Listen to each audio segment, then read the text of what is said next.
Hi, my name is Rashmi Tyagi and welcome to my LifePage. I'm going to be talking to you today about visual designing, but before that, let me introduce myself. I started my career studying architecture, which basically involves building buildings and understanding how to design spaces.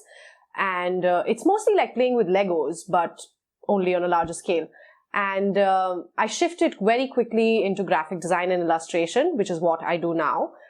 I work as an independent illustrator, and I now run a design studio called Afloat, wherein we take in a lot of commissioned projects from big brands like WWF, HP, Samsung, and we've been working in a collaborative process with a lot of other musicians and graphic designers and the art community in general.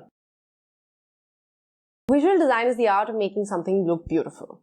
It's the art of making things simpler, more functional, and something that you can instantly recognize just based on how it looks.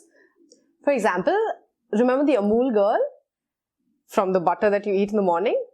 That's something that people designed. It's a visual language that somebody created for butter, so that every time you buy butter, you know which brand to pick. You will need a stronghold of design in general. You need to understand the principles of design, how something is designed, why it is designed, what its basic core principles are.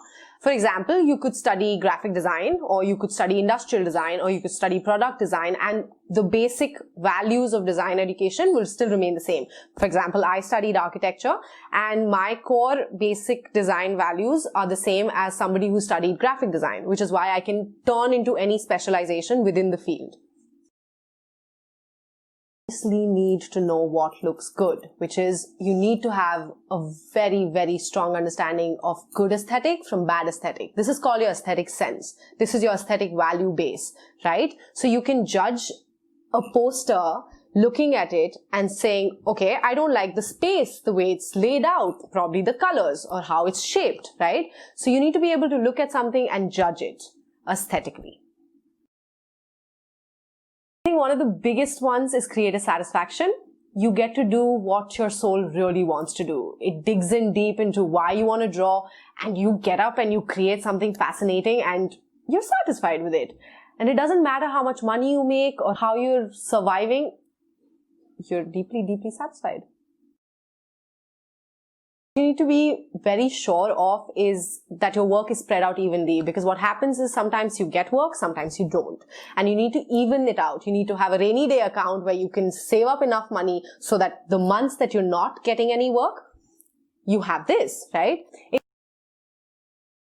An average day in my life looks like a lot of fun, obviously, because I'm drawing for a living, but it has its ups and downs. I begin my day replying to a lot of emails, talking to a lot of clients, getting on calls, setting up new meetings, getting in touch with a lot of new designers, making sure that I have my research in order for any project that I'm working on, ensuring that my clients are satisfied with the work that I'm giving them, making sure that I get feedback from them, taking time off for my own personal projects, interacting with people, having a little fun, and yeah, just going with the flow. Even though I don't have a regular 9 to 5, I ensure that I have a steady chunk of hours that I dedicate to designing and working on my projects. And the more focused you are on working on your projects consistently, the easier it is. I hope I've been able to give you a balanced view on visual designing. Thank you.